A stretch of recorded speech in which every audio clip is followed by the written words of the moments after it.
Well, everybody, we're going to take just a minute or two to let everybody in. Laura and I have been loosening up, making sure we can take a few punches here. But I just want everybody to know that we are about ready to rumble. Now, on my team, I have got Brett Mikosh, who has been a podcasting client of ours for quite a while. Laura, why don't you say who's on your team? I've got Tracy Richmond, and she is not only an amazingly talented financial advisor, she also has a law degree, and I feel like that's a good person to have in your corner. Ah, yes. Well, listen, Brent's just energy that's going to be coming. I'm not even going to go through his CV like you just did, sister. He is going to be able to stand on his own. All right. So here's the deal. We are going to get ready to rumble here, and I'm really looking forward to it. For those of you who are boxing fans, this is going to be a 2-round match. It is not going to be 8 because we don't have that much time, but I'm going to be presenting our case first, and then we're going to be presenting the video case, and then we're going to do a poll. So I want everybody to make sure that you're participating in the poll. It's going to be a couple of slides in, and we will go ahead and ask all of you who thinks who won here. And then, if Laura wins, I'm just going to kick her out of the webinar and we're going to go ahead and do a little happy dance. But I think you're going to be really happy with what we're going to be talking about today. So we've got lots and lots of people coming in the room. Laura, let's why don't you and I just talk very quickly about our relationship? So we've actually known each other for quite a while, really, since I know at least ProudMouth's rebrand in inception. Do you remember where we met? I don't, but I mean, I've got to say, on the short list of Matt Halloran biggest fans, I've got to be in the top 5.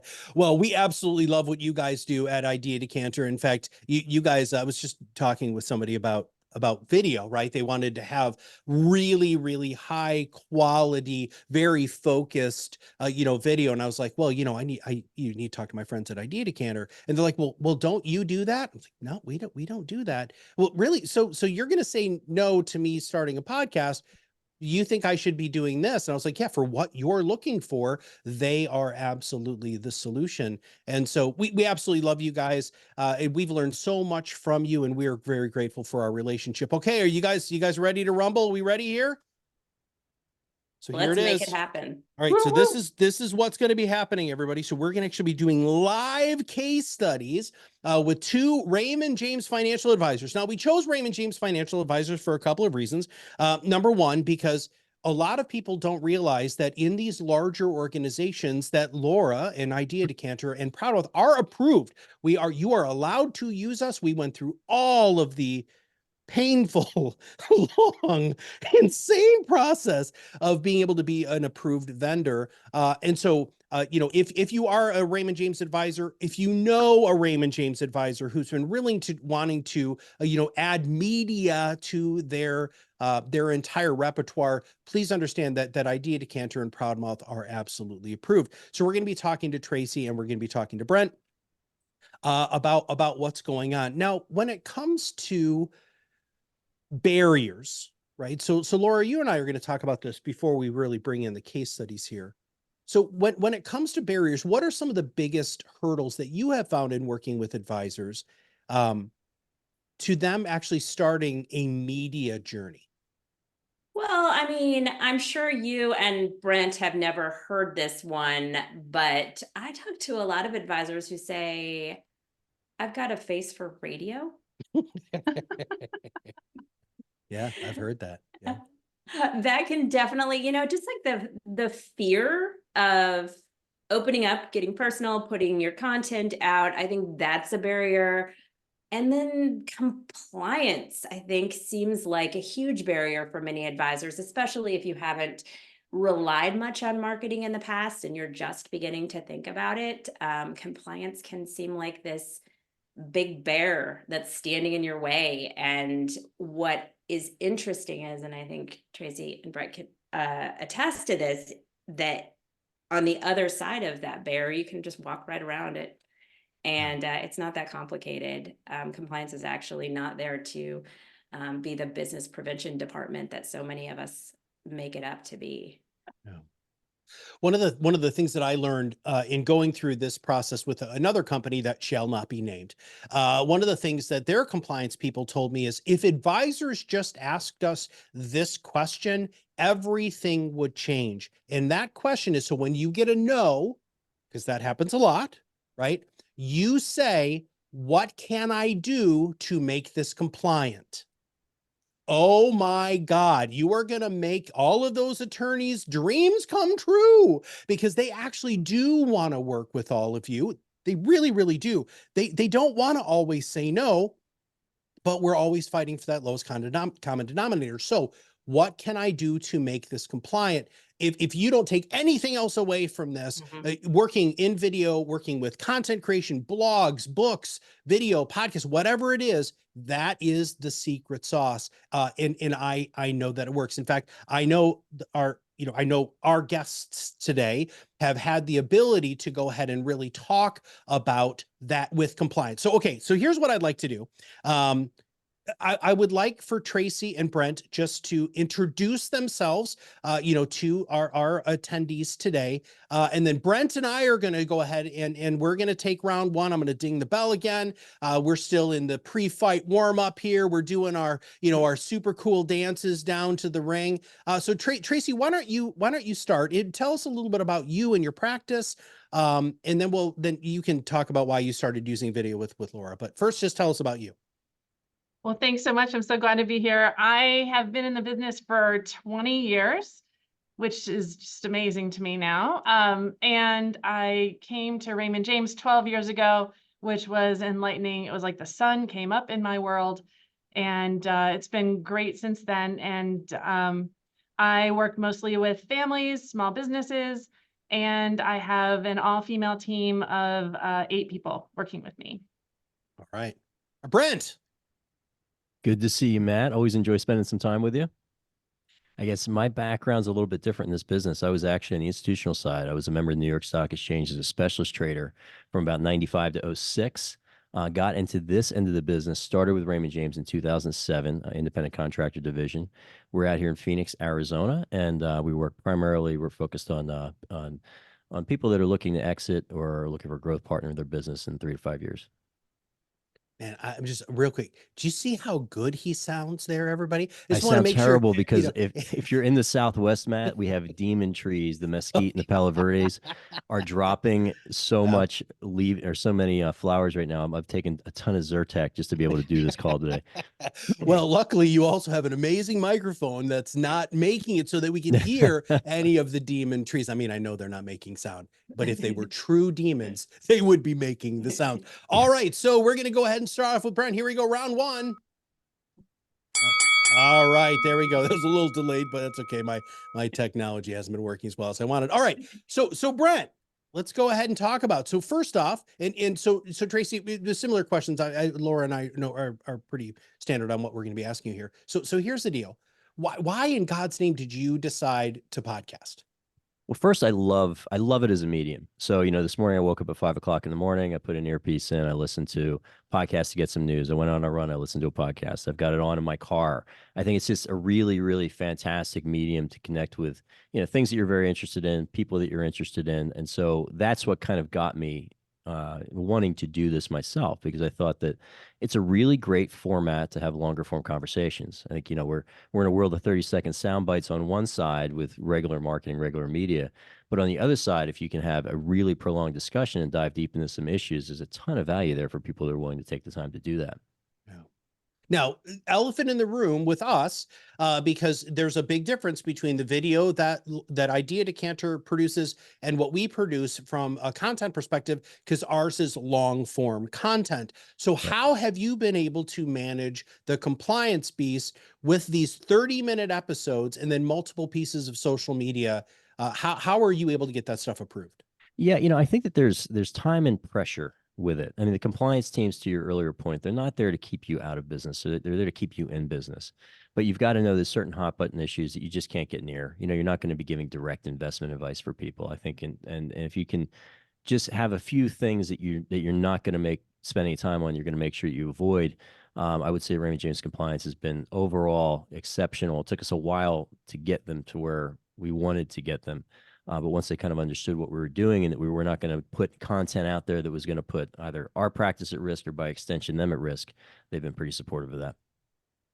You know, I've been quoted in saying this, and I'm hoping to hit Idea Decanters thing that they send out every year around the holidays. They send out these really nice like coasters and things like that and quotes of their marketing friends. And my last one had to do with basically just, you know, being unapologetically yourself. And the year before that, it was about marketing has fundamentally changed. But this year, I'm shooting for don't say stupid stuff because listen, for those of you who are here, you know what you're allowed to say and what you're not allowed to say, right? You know, Right. you just don't give directed, don't say apples are great. You know, don't do that crap. Come on, what are you doing? So that's a really good way. Now let's start building the case because this is a competition here Sure. and I'd like to win.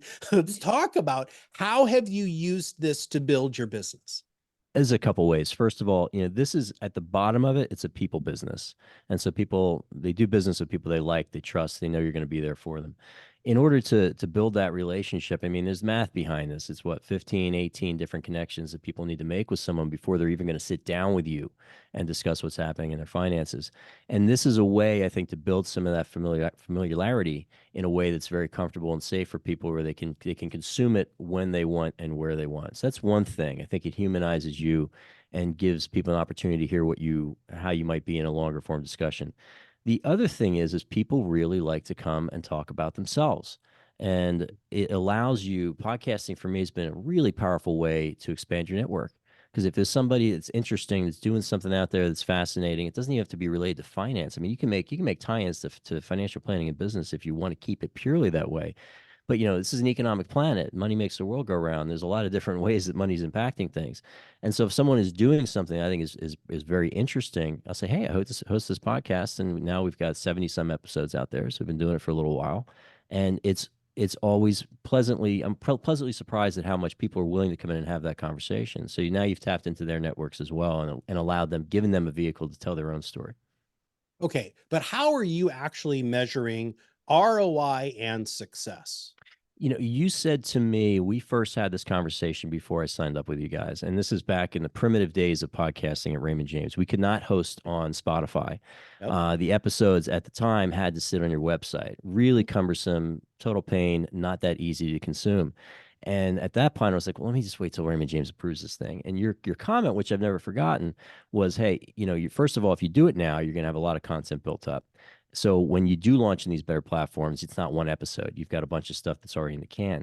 But more importantly than that, you said you've got to commit to doing this for 2 years because it's going to come up in a way that you may not expect, meaning that, you know, you do your podcast here and you do an episode.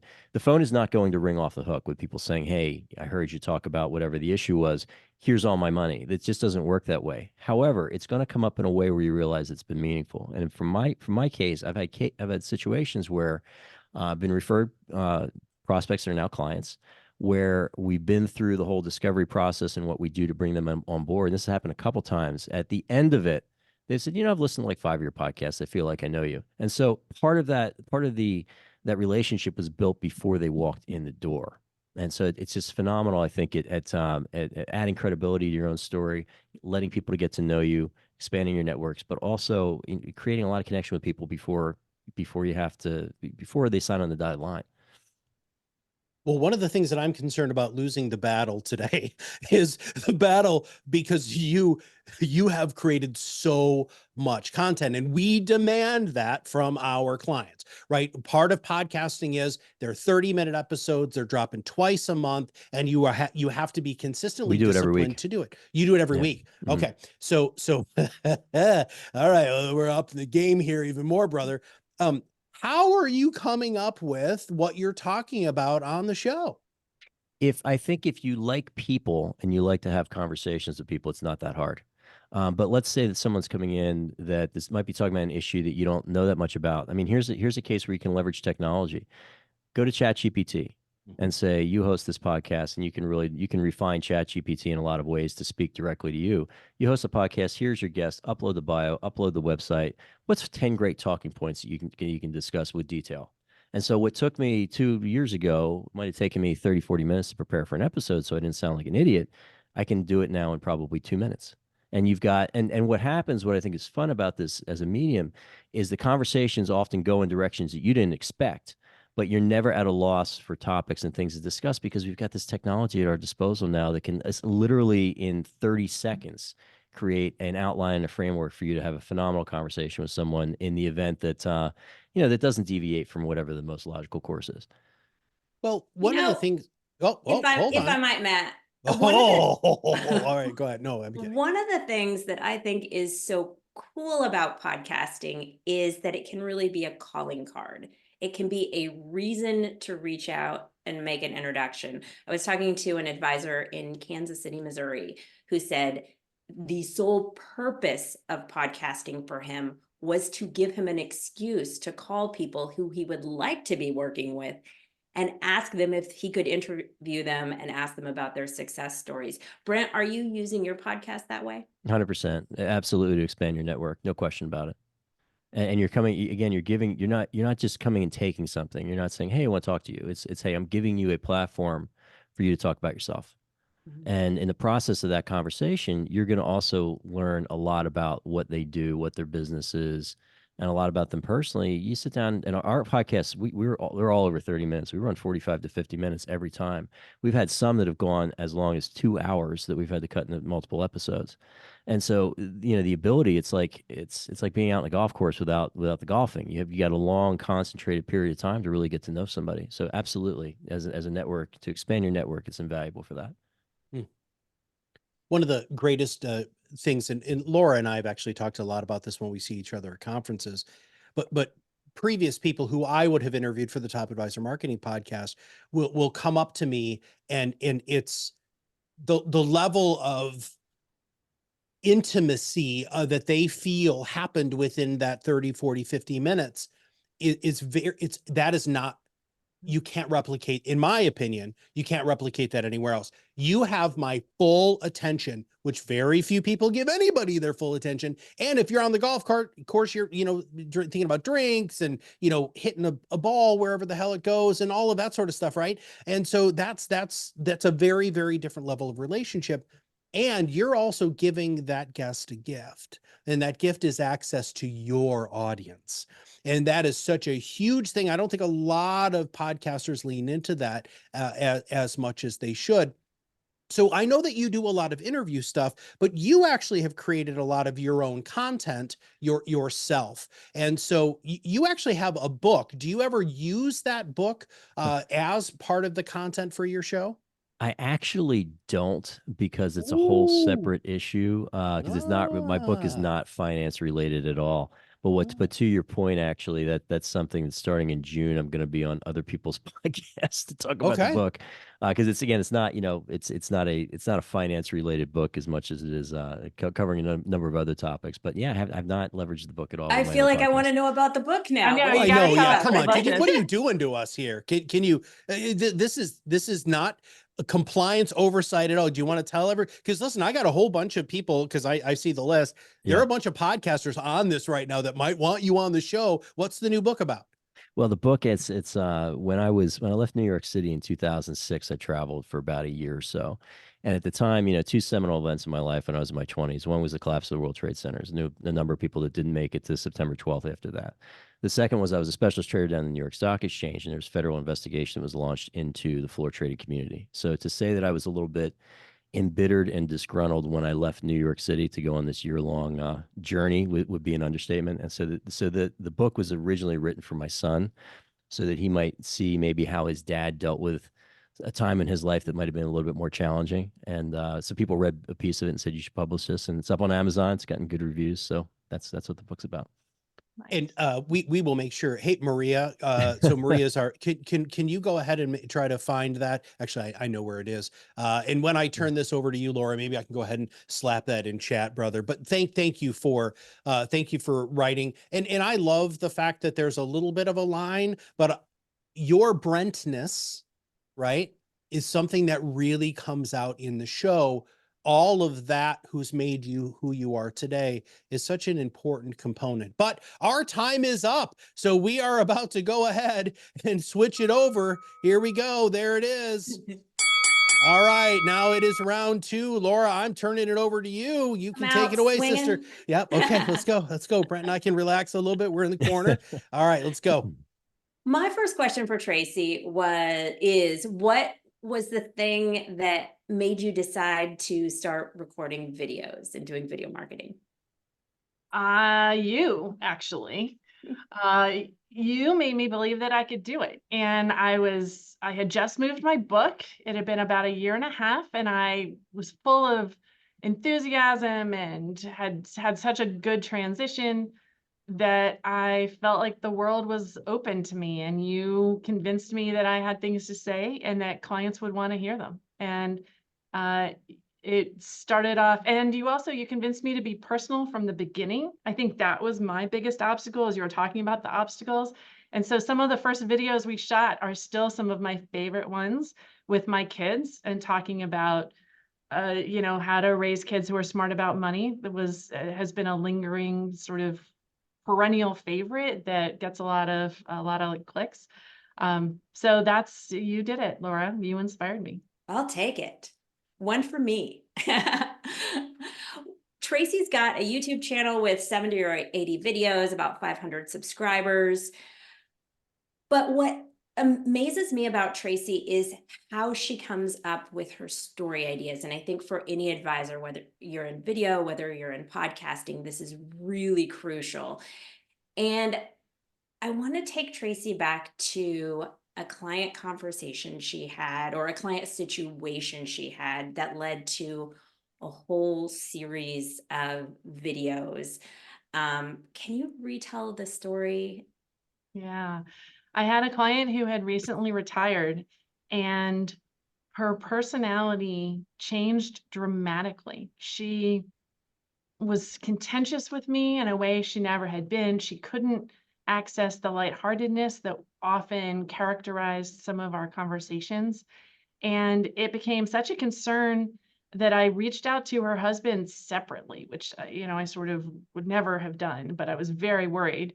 And I asked her, asked him, is it me? Did I do something that I don't know about? And he said, no, it's everybody. And he just opened up to me that he was at his wit's end. And I encouraged him that this was unusual and that something needed to be done, and he shouldn't just sit there and take it and wonder.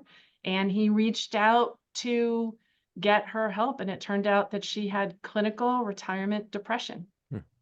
And it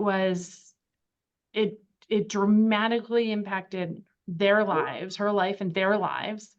And he was able to get her help. She, to hand it to her credit, she embraced the help and was able to make a full recovery within about 12 months. And Tracy has this instinct when something like that happens with a client, that might benefit other people from hearing that story. And so that was a story she brought into her content planning with our team. And as soon as we heard it, we thought, I wonder if there's more to this. And we all did some research, found out that the statistics are staggering. And what did you go on to create, Tracy? So I ended up doing a series on retirement depression, and I started talking about it more. So this one client led me to bring it up with other clients and talk to them before retirement and after. And it seemed like, especially in that generation, the retired generation, there was a stigma around mental health that now, that's reduced, I think, especially in younger folks. But, even my dad, the John Wayne generation, right? They did not go to get mental health support. And this idea that they're entering into the most joyful parts of their lives. Most of these people have worked all these years, put together this incredible career just to get to retirement. And then to think that they're suffering so much and feel like they can't share it with anybody because they feel ashamed about it. I mean, it just spoke to me so much. And we ended up doing a series of videos about retirement depression. Other people, family members and friends, had to spot it, some things about how to prevent it. And that series really, I think, struck a nerve. And I think ultimately ended up with more than 1 million impressions, right, Laura? Yeah, more than 1 million impressions on YouTube. I think it's had like 60,000 views. And I think the success of it really speaks to the fact that advisors shy away from talking about retirement depression at all. You know, retirement's supposed to be this amazing thing we all work toward, and there's a kind of a shadow reality to it that people aren't approaching. But I think the real results that are most impactful and more than those million impressions were 3 different clients of Tracy's came to her after the series was released and said, "Thank you for talking about this. I've struggled with it myself." Yeah, and boy, there were tears in those conversations for sure. But that it reached a level with them, and all 3 of them were clients I'd known for years, and had very solid, good relationships with, but it just took it to a completely different level for them to be able to open up and share things that they had previously only shared with their closest family members. And I think in some ways it was even healing for them to be able to come out and say, yeah, I'm not alone. And let me tell you a little bit about my experience so you can help future clients avoid this. And it really resonated. And now I it's part of my preparing for retirement conversation with every single client, every single time.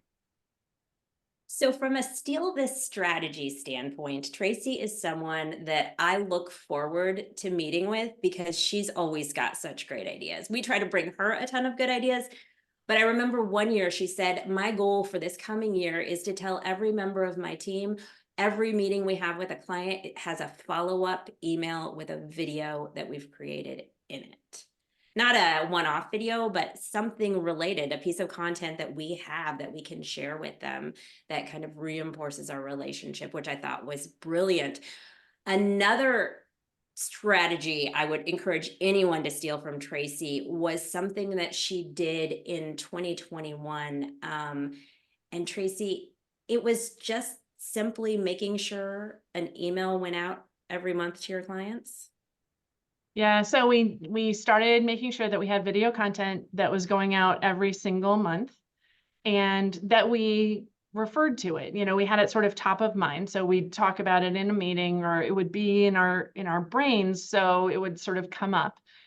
We didn't have any specific, a certain number of mentions per week or anything like that. It just was around, and we got a video out every single month that year. It was, I think, the first year that we had made a deliberate effort to do that. And yeah, my referrals doubled, more than doubled, with nothing else changing. And had net new assets. It was really remarkable. And we've continued to do that. And we've seen another significant increase because the referrals had doubled. It's actually a pretty straight line increase because the referrals had doubled. They went up by another 50% the following year. I was actually just looking at those numbers. So that I definitely think that's something that is easy to steal. Get your information, be vulnerable, make things that matter to clients. I get my ideas primarily from conversations with clients. I ask myself, what have we been talking about a lot lately? What's coming up repeatedly with different clients? Which is nice because then I've already talked about it a bunch. And so it's pretty easy to put together a script because I've already said it.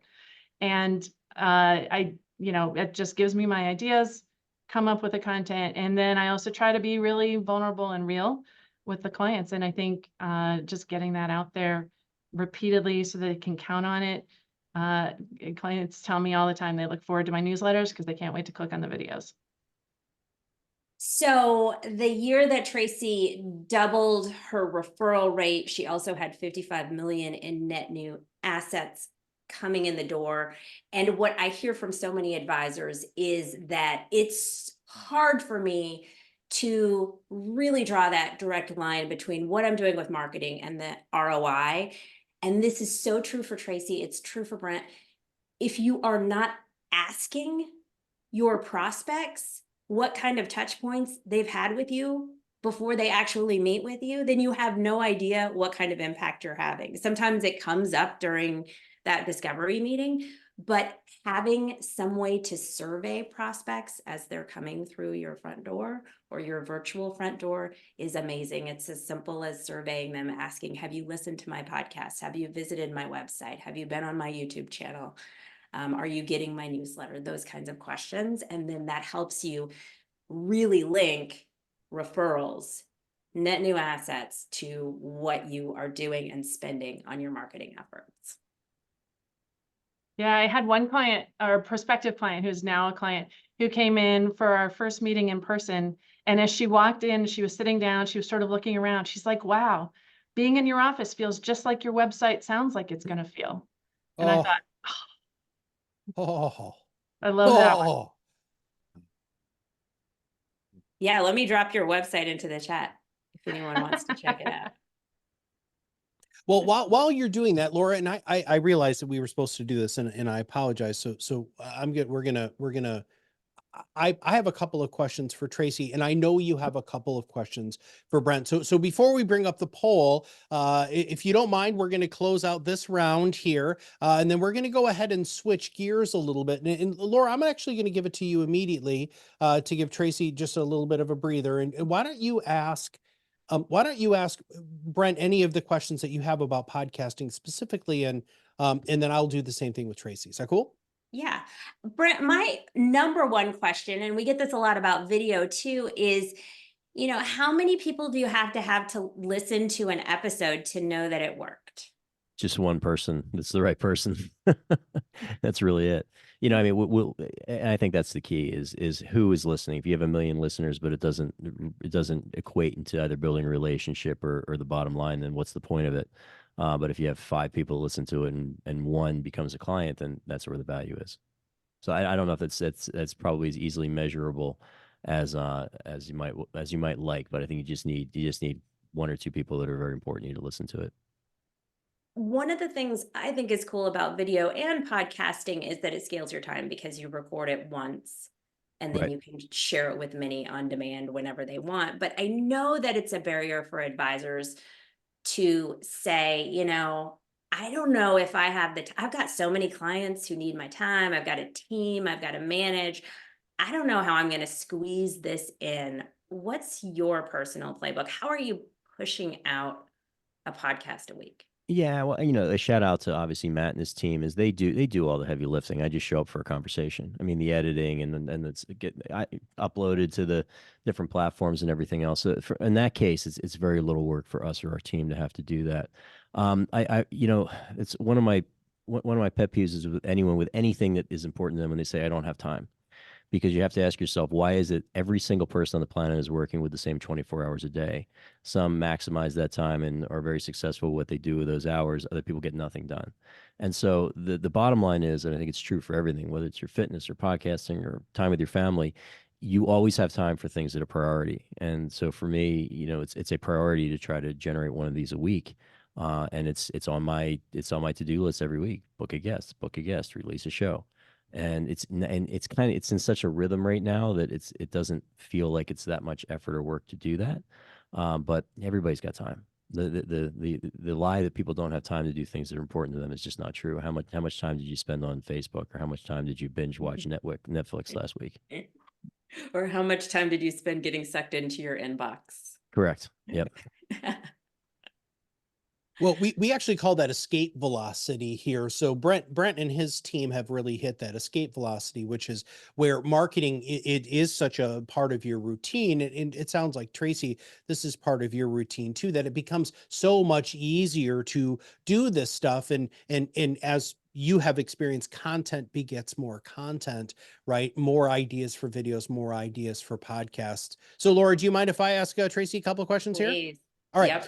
So Tracy, I think one of the things, and since we started adding video podcasting, which is very, very different than what you do with Idea Decanter, because we don't do all of the magnificent post-production and B-roll and all of the scripting and all of that stuff. But I think the biggest question that I have for you is, how are you camera ready, right? Because as Laura had said right at the beginning, a lot of people say, I have a face for radio. Well, a lot of advisors don't feel like they're video ready. How did you overcome that? Well, at the beginning, I actually got hair and makeup done because I wanted to sort of, I couldn't overcome that. But I quickly realized I wasn't going to achieve escape velocity as you're talking about it if I had to schedule hair and makeup every time. So I just said, you know what? I'm going to get over my discomfort with watching myself. And that was hard. I mean, it's still not my favorite thing. But once I got over that and I could focus on, you know, the people that I'm reaching and the feedback I'm getting and people that my words matter for, they don't really care how I look. What they care is what I'm saying and the empathy that I'm displaying for them, you know, how much it really matters to me. And that really helped me get over the whole face for video thing. And I Now- would like to second what Tracy just said, because we hear that so much. And Matt, you know, I spent 10 years in TV news on camera, Yeah. and I still cringe every time I get a link from my team of a video edited of me to review. Nobody loves watching themselves. And if you think that you are alone in it, you are not. We're all with you.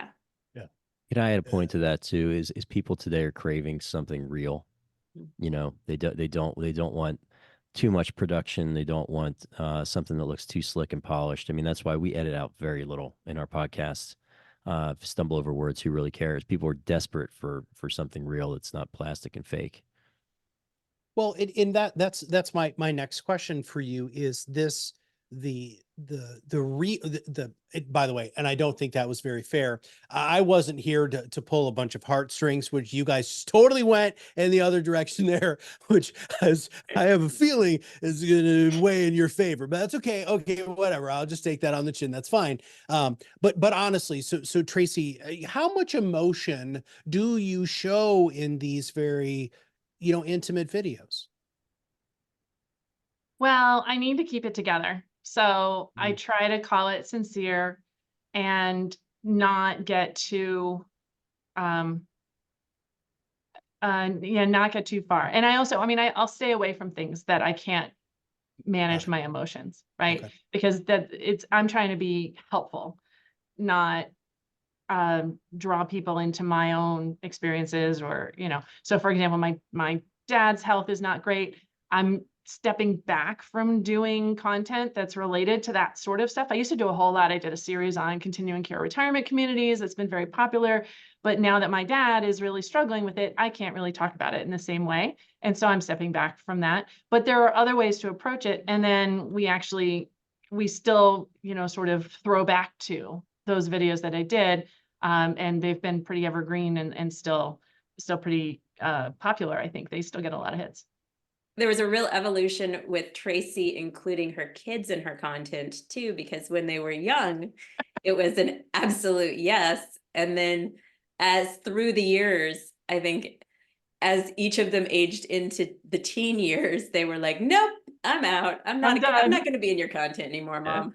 No more. So my 14-year-old will still be in pictures, but no video. And my older two they're out the door. All right. Well, here's the deal. I have to, okay. So what is on all of your screen right now is a poll. All right. And as we are waiting to see, you know, who goes ahead and we'll close the poll out in just a few minutes, but let's, so I think we've really hit on a couple of things. And so Laura, I'm going to touch on a couple of these, and I want you to go ahead and touch a couple of these. I'm going to touch on the niche component of this. And I'm also going to talk about not ignoring your existing clients, because that's really the position that we've really focused on with Brent and all of our clients, is how important it is for you to have really a very specific audience that you're talking to. When you close your eyes, you should be seeing your ideal target client, and that is the person who you should be speaking to, which is one of the reasons why, you know, podcasting works so well, because it allows you to have deep, intimate conversations with your ideal clients and prospects, which is the other thing. So, and I know that at Raymond James, it's a little bit more difficult, but being able to interview ideal prospects or ideal centers of influence can really change the game because those people get to feel your you-ness. They get to feel the Brentness. They get to feel who you are and what it's like working. And also, if you ask insightful questions, that really does change the game. And then last but not least, and Laura and I both agree on this, well, 100 kabillion percent, it's all about consistency, right? This is not a bell that you can unring. Once you start this process, you have to keep going. All right. It looks like I'm not doing well in the poll here, but it's your turn to go ahead with your stuff here. I mean, let's hit don't ignore your existing clients. I speak to so many advisors who come and say, you know, I want to market specifically to grow my business. Great. But so that I can reach my prospects, also great. But giving your existing clients content that is valuable to them can help expand their experience with you and be beneficial for their life is an incredible piece of a marketing strategy, because 86% of new assets for the average advisor come from referrals from existing clients. So whether it's podcasting, whether it's video, putting that content into the hands of people who already love you is a piece of Tracy's strategy. I'm expecting it's a piece of Brent's strategy. And I think it's really commonly overlooked. So if you walk away from this with Matt's Post-it note of going back to compliance and saying, well, what can I do to make this work? Also walk away with the mindset shift that this isn't just for prospects. How can I serve this up to my existing clients and add value to their life? No, as we're still waiting, which I'm hoping is the waiting is going to help me out a little bit here. We're going to go ahead and do a couple girls of very are smoking quick, us, Matt. I know, dude, what's going on? This is brutal, but that's okay. I'm actually going to address that here in just a minute. But listen, if you are looking to try to figure out how you're going to create your own content when it comes to podcasting or video, by the way, you can lean into our Pod Blast collection. And what this is this is after we've done 8,000 episodes and about 85,000 social media posts. We found out what was getting the most clicks, and then we turned that into easily kind of transferable content for all of you. So please, all you have to do, you can either go to proudmouth.com/coming soon or scan this QR code. We would absolutely love to be able to help you on your content journey. All right, Laura, you're up. Okay, that's a picture of me in our Sprint studio. And I want to tell you one way that you can get past that fear of getting on camera, that fear of ripping off the Band-Aid and just taking the first step. And that is our 6-minute challenge. And this is a really cool thing that we launched recently. Would love for you to take part in. So here's how it works. If you want to email me, my email's on the screen, laura@ideadecanter.com, put 6-minute in the subject line. You don't have to put anything in the body of the text or the email. Send it my way. I will send you a link. And this link will take you into the studio where you see me in the image. Inside the studio, what are you going to say? You don't have to worry about that. It's waiting for you in the teleprompter. The script you can actually see there is on the left. When you go to press record, the script shows up. Do you need gear? No, you do not. You can do this on your webcam. You don't need a microphone. This is just simply to rip off the Band-Aid, get you in front of the camera, get you practicing. You can run through it a couple of times. When you're done, make sure you let those clips upload. They'll upload automatically. And then our team will have them and will reach out and set up a one-on-one on-cam performance coaching session with you. So you can talk about, you know, here's what felt like a hang up for me, and get some pointers and walk away with more confidence and ready to record. So take our 6-minute challenge. It takes about, I don't know, 6 minutes. And just send me an email and I'll get you hooked up with that. Awesome. All right. Well, I'm sure this doesn't surprise all of you. You eked it out. Actually, it wasn't even an eking. It was pretty substantial. There's 35% of you said podcasting, and 65% of you said video. And one of the things that then Laura and I talked about this ahead of time, what something that a lot of you don't know is we actually offer video podcasting now. And so, as Brent said, we don't do any of the level of editing that you get with Idea Decanter. If you want those very, very focused, unbelievably high quality videos, you have to go to Idea decanter. They are the bee's knees. But if you're looking for just being able to have your podcast be on video on YouTube, including some YouTube shorts taken from the podcast, that is absolutely a service that we offer now. All right, so we are going to open this up for questions and answers. Laura, I actually have a question again for Tracy, if you don't mind. Well, actually, screw you, Laura. Tracy, I'm going to ask you a question here, which is, how long does it take you to shoot those shorter videos? I typically take a schedule. Well, so I do a muse session with Idea Decanter where we talk through the subject, and I try to do 3 or 4 videos at once in the muse session. And then they get back, they write my scripts for me from the muse session. I look at those, I get the scripts compliance approved so that it saves us time. That was a learning point, get them approved ahead of time. And then I try to shoot all of them typically in a 1-hour session, 45-minute to 1-hour session, usually 3 videos or so. Every so often we'll get a topic that we think is 1 video, but then through the muse session, it turns into 2 or 3 videos, and we try to do all those together. And I try to have a muse session and a shot session every 3 months or so. All right, my follow-up question to that is, how long are the videos that you're producing? So we started out with longer ones earlier on, but more recently we've been trying to keep them in the sort of 2-minute range. We try to link them, with YouTube, like you try to link them, okay, this one, then try this one, then and kind of follow. So some of them are series and sequences, and they can access them most easily though, with the way YouTube is. Sometimes they don't always follow. Most easily they can get them from the website. Laura, do you have any follow-up questions before we wrap I this have puppy to up? ask kind of the same question for Brent. Tell us a little bit more about your process with ProudMouth. It's pretty simple on our end. Honestly, I have people that I just want to have conversations with. We set it up, the call, and they do the vast majority of the editing. So, and I think that that's one of the things that we're looking at doing more of in the future is trying to leverage YouTube and cut it into shorts and do all that kind of stuff. And that's something it's a game plan for us moving forward. But ProudMouth makes it super easy. What I think is so exciting is I got, as we were promoting this webinar, I shared the registration link with all of our clients who are doing video. And I can't tell you, I had at least half a dozen clients, video marketing clients, reach out to me and say, really excited because I'm also thinking about podcasting.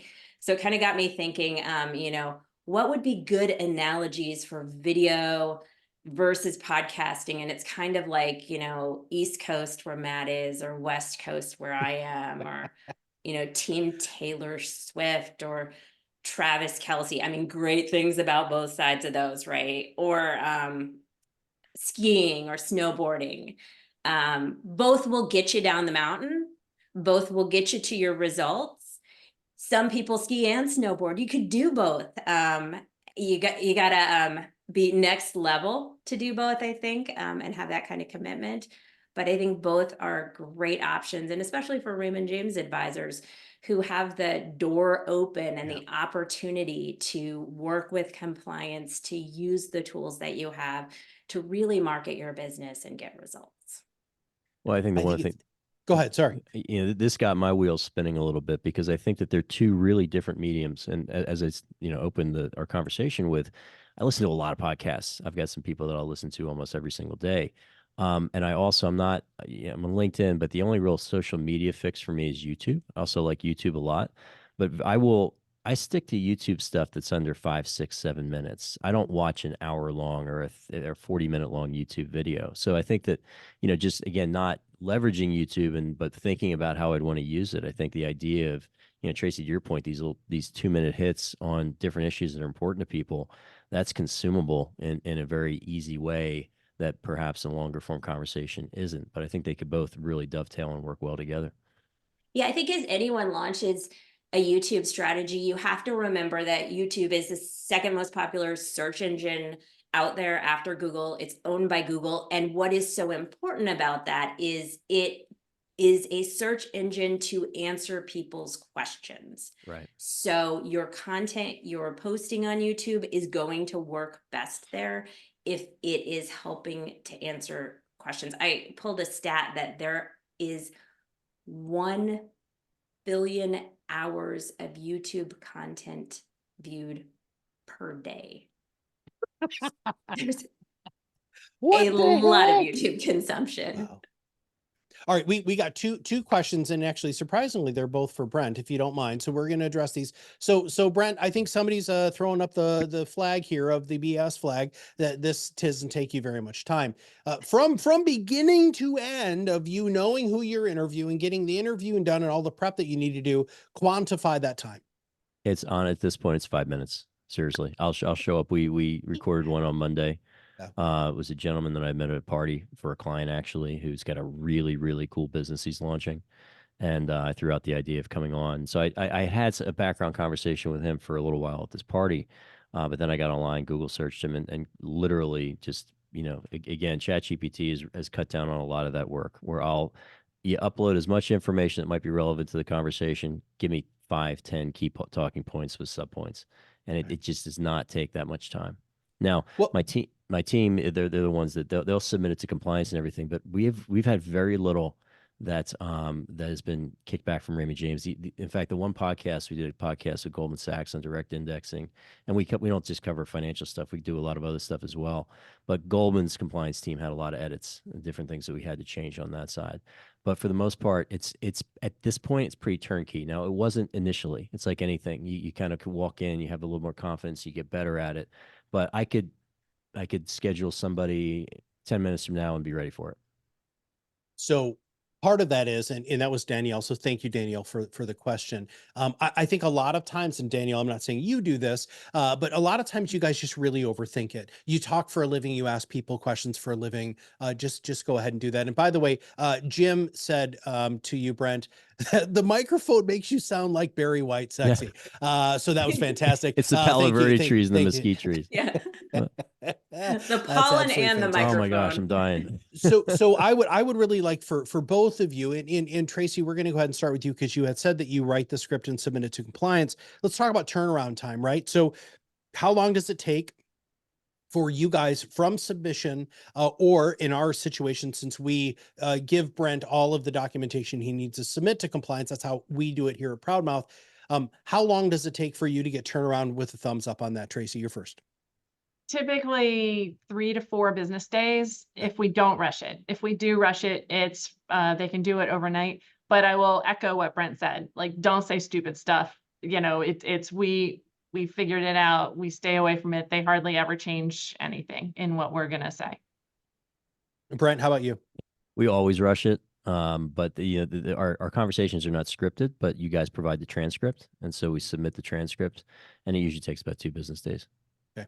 But we always rush it every time. So That is the thing with video, right? It's like it used to be we shot it. I used to do them ad-libbed, and we shot it. And then if compliance had anything they didn't like, then we had to go back, and it was editing, and it was problematic. And Idea Decanter, they are magicians, but like my requirements were more than just magic, apparently. And so that's when we shifted to having the scripts, having them approved ahead of time, and then just pretty much following the script. Yeah. All right, well, we're going to go ahead and wind this down. Here's just a couple of quick closing thoughts from me here, and then I will turn it over to Laura. Number one, listen, if you want to know more about video, if you want to know more about podcasting, please follow both Laura and I on social media. We're really crazy active on LinkedIn. We also do both go to a lot of conferences. And if you ever have any questions or want to sit down and talk to either of us, we'd be more than happy to spend that time with you. In fact, I've learned a whole bunch on how Laura and Sharon set their booth up and actually set up time so that people can go ahead and come in and sit down. We're going to be more than happy. I'm more than happy to do that. And then the last thing too that I just want to talk about, and I think you felt this with our guests today, are very simple. Listen, it's your you-ness. You have to bring you to your content. No matter if you create video or audio, or you're going to do both, you have to really bring your own personality into it. Because as Brent said, and as Tracy said, it's That's what people are going to be connecting with. It's not what you say as much as how you say it and the connection that you make. All right, closing comments there, Laura. What do you think? Yeah, I mean, I'll just leave you with this proverb that I heard recently that I loved, and it's when's the best time to plant a tree? And Brent's thinking a lot about trees right now. And it's 20 years ago. When's the second best time to plant a tree? And it's right now. So if you would have started podcasting or video when Tracy or Brent did, fantastic. You would be where they are, but that doesn't mean you shouldn't start now. All right.